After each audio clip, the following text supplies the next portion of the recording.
Queridos amigos, namaste. ¿Qué es el amor? Hablaremos sobre el amor hoy. Nuestro número es más 9183768316 Muchas personas de todo el mundo me han pedido que diga algo sobre el amor. En una oración se puede decir que el amor es la fragancia de la ausencia de ego. Sí, el florecimiento de la ausencia de ego. Pero debes ver este video completamente porque estoy dando un nuevo concepto de amor que nunca has escuchando o pensando. Sí, el amor es predicado por todas las religiones. Why? El amor es la palabra más utilizada en el mundo. La mayoría de las veces debes haber escuchado esta palabra que los padres le dicen a sus hijos: te amos. Los amantes se dicen el uno el otro: te amo. Pero si miras el mundo sin equilibrio, podrías decir si existe el amor. ¿Por qué? Debemos tratar de entender el amor primero. Un poeta hindi ha dicho que la señal del amor es muy estrecha. Tan estrecha que dos identidades no pueden existir juntas. El amor es una clase de sentido única. Ya sé que el tráfico puede entrar o salir. Sí, así que debes entender. Tiene un lugar para uno. Dos no pueden existir. Es una filosofía Advaita, una de las más grandes filosofías. ¿Has pensado en esta palabra? ¿Es una palabra positiva? Ninguna ventaja es una palabra negativa. Significa no dos. Significa que se le da importancia a no. No significa dualidad. Por lo que podemos entender que Advaita significa no dos. है una palabra Hindi para amor, prem. Yes, there is a Hindi word for love, that is prem. Pre plus मैं significa más el la del ego. Entonces significa que el amor va más el la del ego.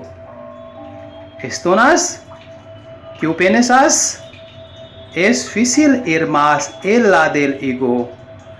Casi imposible. Yo. Muy difícil.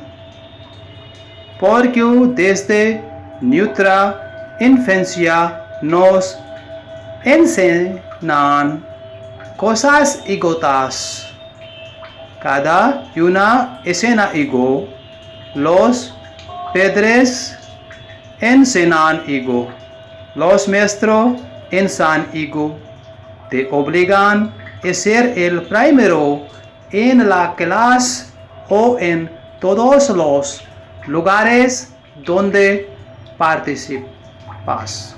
Sí, y un lema de todos es verter sus deseos en ti. Entonces toda la atención está en seriar ego. Yo.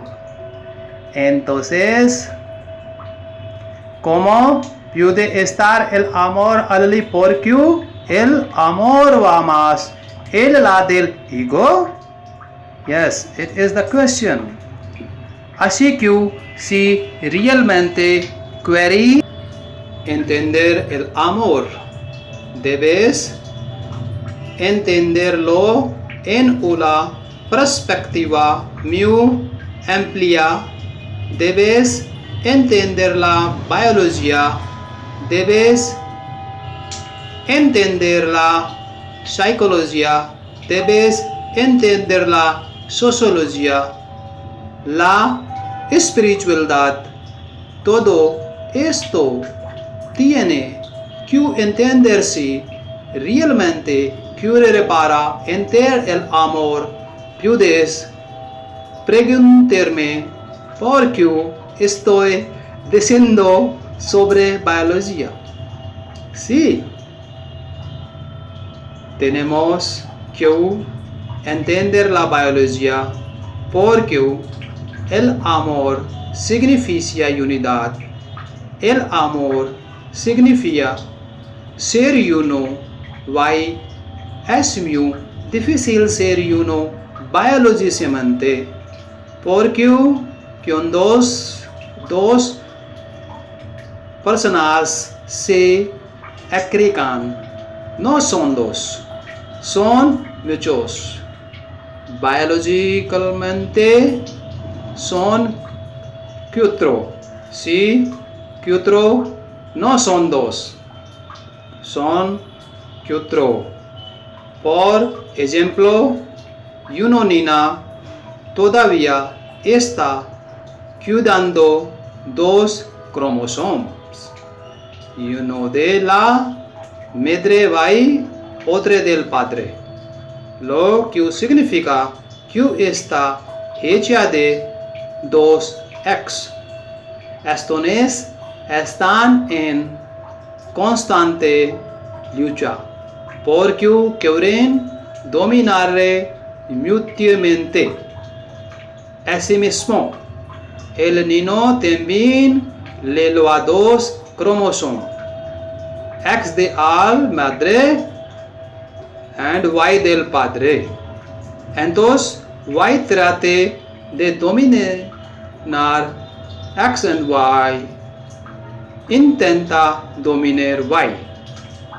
Significa que X están en constante lucha dentro de un niño. Así que padre y madre no están peleando afuera, también están peleando adentro. Understand? A veces la madre domina Y, a veces el padre domina, por lo que tienen una lucha constante por dentro. Y de esta manera ambos supuestos amantes tienen una personalidad dividida, means divided. La niña tiene double personalidad, means split personality. Este niño tiene double personalidad. Así Está quiero personalidades estén tratando de acercarse. Entonces, esta es nuestra realidad biológica. Ahora, discutir sobre la psicología depende de nuestra estructura de ADN, means DNA. Diferentes diferentes grupos de paras y diferentes entornos sociológicos, por lo que estos diversos aspectos psicológicos intenten se vuelve muy difícil, while lo mismo es un trasfondo religioso. Cada religión tiene muchas sectas y cada secta enseña de una manera diferente. Entonces, mentalmente, psicológicamente, espiritualmente, dos personalidades diferentes traten de acercarse y se vuelve casi imposible. Estos son diferentes mental, psicológica, física, mental, espiritualmente y en muchos más aspectos. Entonces, ¿cómo es posible estar juntos? Question. Let me repeat again. ¿Cómo es posible estar juntos? Así que tienen que regresar. Sí, biológicamente tienen que aprender y vivir en armonía dentro de un cuerpo. Como su personalidad si equilibrada. Sí, YYX deben ser una gran armonía. Así que tienen que equilibrarse. Psico se equilibra por dentro y esta chica has an equilibrio dentro de sí misma. Sí, why is mu difficult? Means it is difficult for lo que la mayoría de los amantes en el mundo están en constante lucha entre los y tienen que estralo de ninguna otra manera. Estos deben hacer el positivo, constructivo, concreto para seguir en el amor. Debas haber oído enamorarse. Sí. ¿Crees que es un chakra sencillo? El amor está en el chakra de fusión, el chakra del poder, el chakra del sexo, el chakra de supervivencia está debajo del chakra del corazón. Significa enamorarse del poder. La lujuria y la supervivencia.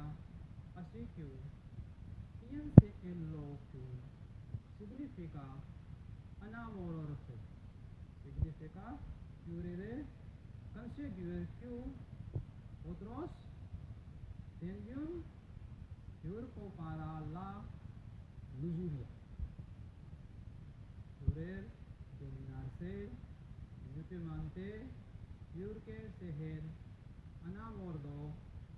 Why enamorado significa viaje el ego. Ego es febre. Así que enamorarse no es gran cosa. Deberías enamorarte. ¿क्यों harás el enamorarte? Yeah, it is a question. ¿क्यों harás el enamorarte? Querer dominar e tu amante. Again question. Querer dominar e tu amante. Debes comenzar y enamorarte. Estar bien equilibrado. Luego comenzarás a experimentar la presencia divina, means divine. Luego la super energía comenzará a descender sobre ti. Esto क्यों debemos hacer? Question. ¿क्यों debemos hacer? Debes entender este concepto. Has escuchado que el amor es esto. El amor es eso. Ahora tienes que reorganizar tu biología. Has reorganizado tu psicología. Tienen que comenzar desde el principio. Tienen que salir de tus viajes de ego. Entonces el amor comenzará en ti. Sí, primero en ti. Porque el amor está mostrando tu energía ascendente, crecida por tu ausencia de ego. Why amor físico, amor divino, etc., etc. También me gustaría aclararlo, querida. En amor es amor, este amor divino, etc., etc. Debemos haber escuchado una mujer indiana Santa Mirabai ha dicho que si hubiera sabido que el amor es sufriendo. Let me repeat again. Mirabai has diciendo que si hubiera sabido que el amor es sufriendo, él no se habría enamorado. Oh, understand? Mira, porque lo dijo ella, porque ella estaba en el amor divino, John el Señor Krishna vai Krishna no estaba fácilmente presente.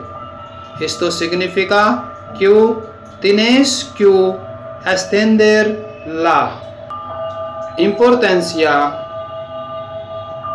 de la presencia física.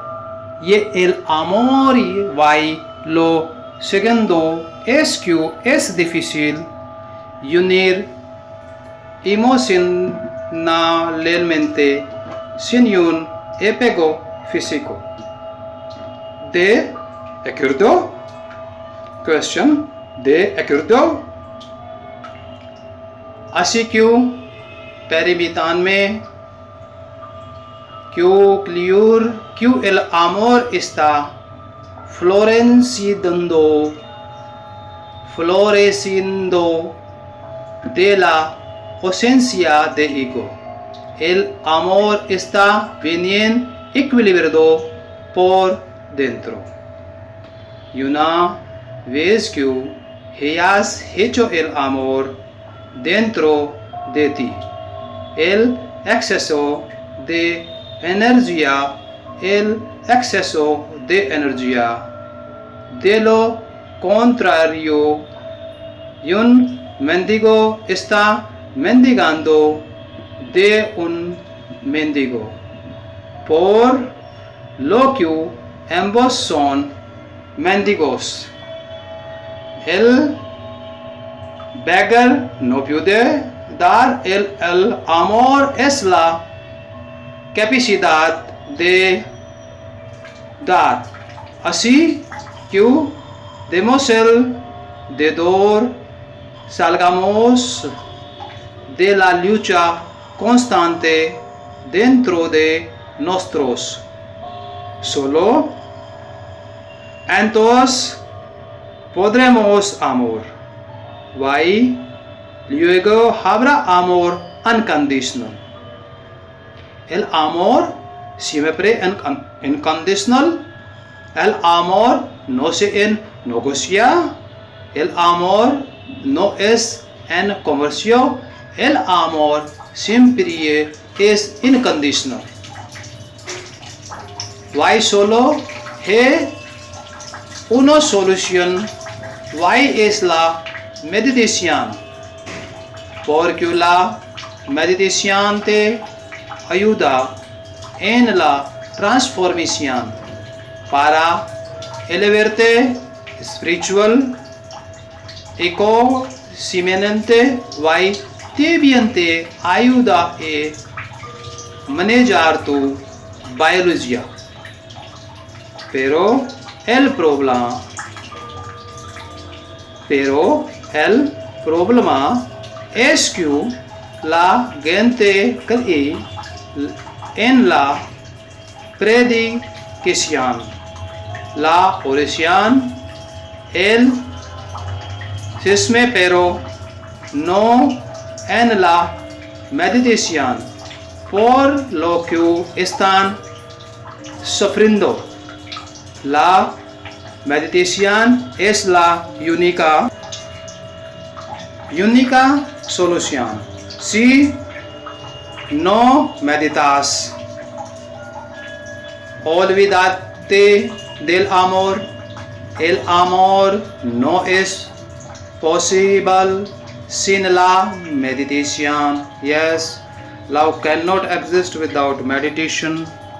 Why comienza a dar amor, no mendigar amor. ये ते है दे दो la mayor tenga. Así que triblo y la lena tu vida y este mundo de amor. Siempre estoy disponible para ti. Puedes contactarme en cualquier momento. Mi número de teléfono y correo electrónico. Mucha suerte y mucho amor para ti. Namaste. Take care of yourself. Namaste. Best of luck. Thank you. I am with you always. You can contact me anytime. Gracias. Saludos.